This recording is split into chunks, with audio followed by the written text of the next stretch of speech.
Assalamualaikum warahmatullahi wabarakatuh. Kami dari kelompok 3 ingin menunjukkan video mengenai ancaman militer di bidang aksi terorisme. Anggota dalam kelompok kami ada saya sendiri, Naira Saskia Zahra, Keisha Amanda, Muhammad Farhat Arfian Royan, Muhammad Fatir Al-Ashtar, Haikal Alexander Dinova, Lutfi Anan Akdan, Maria Evangelika Putri Pramesti, Maura Nur Husnina Sahira, dan Najla Caira Nabila. Selanjutnya materi akan disampaikan oleh rekan saya Muhammad Farhat Arfian Royan. Segala macam perbedaan di Indonesia, seperti geografis, bahasa, suku bangsa, adat istiadat, dan kebiasaan dapat disatukan melalui integrasi nasional.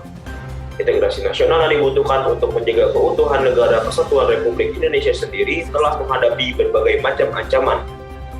Ancaman untuk sebuah negara bisa dibedakan menjadi ancaman militer dan ancaman non-militer. Nah, di video kali ini kita akan membahas mengenai ancaman militer. Ancaman militer adalah ancaman yang menggunakan kekuatan bersenjata yang terorganisasi yang dinilai mempunyai kemampuan yang membahayakan kedaulatan negara, keutuhan wilayah negara, dan keselamatan segenap bangsa. Bentuk-bentuk ancaman militer tertuang pada Undang-Undang Nomor 3 Tahun 2002 pada penjelasan Pasal 7 Ayat 2, yaitu agresi, pelanggaran wilayah, pemberontakan bersenjata, sabotase, spionase, aksi teror bersenjata, ancaman keamanan laut dan udara, serta konflik komunal. Di video kali ini kita akan membahas ancaman militer berupa aksi terorisme. Aksi terorisme atau teror bersenjata yang dilakukan oleh terorisme jaringan internasional yang bekerja sama dengan terorisme dalam negeri atau luar negeri yang berskala tinggi sehingga dapat membahayakan kedaulatan negara, keutuhan wilayah, dan keselamatan segenap bangsa. Aksi terorisme sendiri pada prinsipnya merupakan suatu tindak pidana kriminal yang memiliki ciri-ciri khusus. Yang pertama, anggotanya memiliki militansi yang tinggi, bergerak dalam kelompok, dan beroperasi di bawah tanah atau secara rahasia, dan memiliki perangkat atau senjata yang canggih dan tentunya mematikan, serta pada umumnya terkait pada jaringan internasional. Untuk mencegah dan memerangi terorisme tersebut, sejak jauh sebelum maraknya kejadian-kejadian yang digolongkan sebagai bentuk terorisme terjadi di dunia, masyarakat internasional maupun regional serta berbagai negara telah berusaha melakukan kebijakan kriminal, disertai kriminalisasi secara sistematik dan komprehensif terhadap perbuatan yang dikategorikan sebagai terorisme. Bukan sekedar aksi teror semata, akan tetapi pada kenyataannya, tindak pidana terorisme juga melanggar hak asasi manusia sebagai hak dasar yang secara kodrat melekat dalam diri manusia, yaitu hak untuk hidup dan hak untuk merasa aman dan nyaman.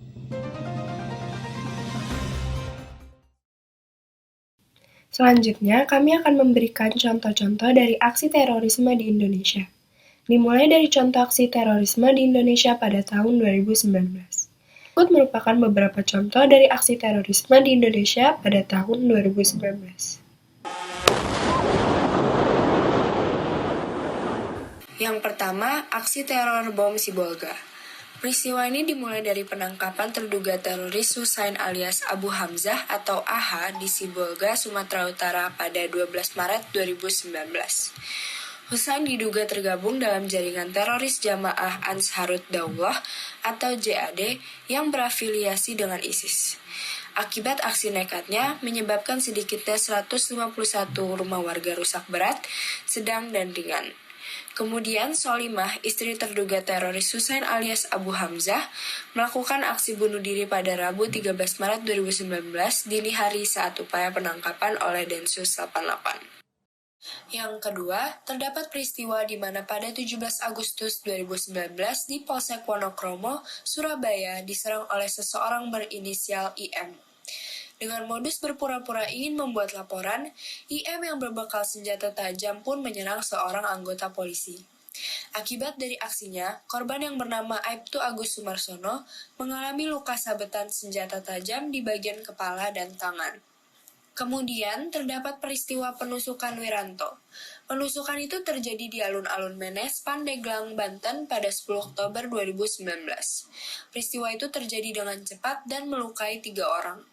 Wiranto ditusuk terduga teroris berinisial SA alias AR saat tiba di alun-alun Menes, Kabupaten Pandeglang. Dalam melakukan aksinya, SA bahkan turut mengajak istrinya, FA, dan anaknya. Namun meski sudah diperintahkan SA untuk melakukan serangan, anaknya mengurungkan niat. Usai kejadian itu, total 40 terduga teroris ditangkap tim Densus 88 selama 10-17 Oktober 2019. Selanjutnya, pada tahun 2020, salah satu aksi terorisme terjadi di Polsek Daha Selatan. Markas Polsek Daha Selatan di Kalimantan Selatan diserang terduga teroris berinisial AR. Akibatnya, 2 anggota polisi menjadi korban sabetan samurai yang dibawa oleh pelaku. Pada saat kejadian, Mapolsek Daha Selatan dijaga oleh 3 petugas piket. Satu polisi yang selamat dari sabetan AR, yaitu Bribda Azmi, langsung mengamankan diri dengan mengunci pintu salah satu ruangan polsek dari dalam dan menelpon ke Polres Hulu Sungai Selatan untuk meminta bantuan personel. Peristiwa penyerangan terjadi pada dini hari, tepatnya pada pukul 2.15 waktu Indonesia Barat. Bribda Azmi yang berada di ruang unit reskrim mendengar keributan di ruang SPKT. Bribda Azmi lalu mendatangi sumber suara keributan dan mendapati rekannya, Brigadir Leonardo, terluka akibat bacokan. Bribda Azmi kemudian meminta Brigadir Joman untuk bersama-sama menolong Brigadir Leonardo. Namun, pelaku tiba-tiba menyerang keduanya dan sabetan samurai mengenai Brigadir Joman. Bribda Azmi dan Brigadir Joman berlari untuk menyelamatkan diri ke ruang unit intel. Bribda Azmi lalu mengunci pintu ruangan dari dalam sambil menelpon ke Polres Hulu Sungai Selatan. Saat bantuan dari Polres Hulu Sungai Selatan tiba di tempat kejadian perkara, AR masih bersembunyi di ruang unit reskrim. AR yang sudah berada di tengah kepungan aparat lalu diminta menyerahkan diri. Akhirnya polisi menembak pelaku. AR kemudian dievakuasi ke RSUD Hasan Basri Kandangan dan meninggal dunia saat hendak diberi pertolongan medis. 2 anggota Polsek Daha Selatan menjadi korban penyerangan. 1 anggota yang tewas adalah Brigadir Leonardo Latu Papua, sementara anggota yang terluka adalah Brigadir Joman saat Manik Raja. Polisi mengatakan pelaku membakar mobil yang terparkir di halaman Mapolsek Daha Selatan sebelum melakukan penyerangan. Mobil yang dibakar adalah kendaraan dinas Polsek Daha yang digunakan sehari-hari untuk berpatroli.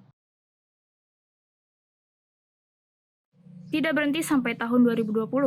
Bahkan di tahun 2021, kasus terorisme masih saja terjadi, yaitu peristiwa bom bunuh diri di Makassar tanggal 28 Maret 2021. Peristiwa ledakan bom pertama di Indonesia dengan sasaran rumah ibadah yang menewaskan 2 pelaku di Gereja Katedral Makassar. Berikut ini adalah cuplikan videonya.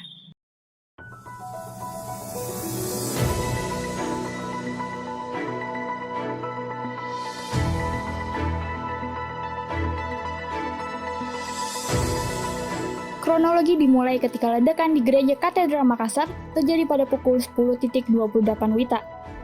Pastor Wilhelmus Tulak dari Gereja Katedral Makassar menuturkan, ledakan terjadi sesaat setelah ibadah misa kedua digelar.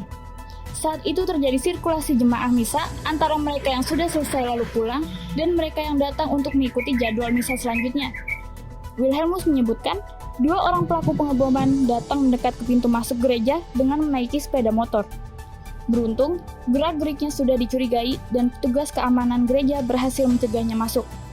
Ledakan cukup besar pun terekam kamera CCTV yang ada di sekitar lokasi. Akibat kejadian itu, 2 orang yang diduga pelaku dilaporkan tewas, serta 20 orang terdiri dari warga, petugas keamanan gereja, dan jemaah yang mengalami luka akibat ledakan segera dilarikan ke rumah sakit.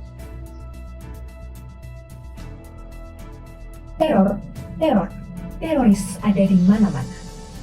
Setelah mendengar beberapa kasus terorisme nyata yang terjadi di Indonesia, kita bisa menyimpulkan bahwa teror merupakan peristiwa yang jamak terjadi di masyarakat. Mulai dari pengeboman Gereja Katedral Makassar, aksi teror bom Sibolga, penyerangan Polsek Wonokromo, penusukan Wiranto, hingga penyerangan Mapolsek Daha Selatan. Perilaku teror muncul manakala ada kepentingan tertentu yang merasa terganggu, seperti kepentingan akan akses untuk berkuasa, kepentingan untuk mendapatkan akses ekonomi, akses untuk berpengaruh secara agama dan keyakinan, serta kepentingan-kepentingan lainnya yang cukup banyak di masyarakat. Terorisme menyangkut sesuatu yang luas dan rumit. Muncul dapat berasal dari keyakinan keagamaan dan atau kepercayaan. Dilatar belakangi dengan kemiskinan, pengangguran, tingkat pendidikan yang kurang, budaya yang kurang menekankan pada akal tetapi lebih menekankan emosi, pemahaman agama yang dilandasi emosi, dan salah tafsir serta tidak menyulut.